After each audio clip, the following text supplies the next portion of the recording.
চলো হেমাদপুরের কাছাকাছি এই প্যান্ডেলটা তোমাদের দেখিয়ে নিয়ে আসি। আমরা গিয়েছিলাম পেট্রোল পাম্পে তেল ভরতে, তো তারপরেই এই প্যান্ডেলটা দেখতে পেলাম। নবদ্বীপের কাছাকাছি হেমাদপুরের মোড় থেকে সোজা এই প্যান্ডেলটা।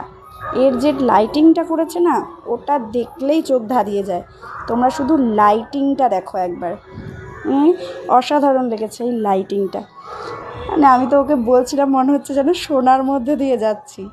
ছাতাগুলো দেখো, পুরো মনে হচ্ছে যেন ঝরে ঝরে কিছু পড়ছে, এতটা সুন্দর লাগছিল দেখতে এই প্যান্ডেলটা।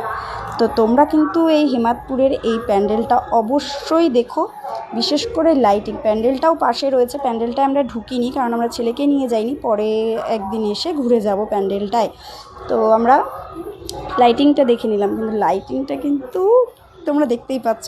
তার মাঝখানে আবার গাড়ি এসে দাঁড়িয়ে গেল, যে কতটা সুন্দর হয়েছে। দারুণ দারুণ দারুণ লেগেছে। চলে এসো কিন্তু দেখতে সবাই। টাটা।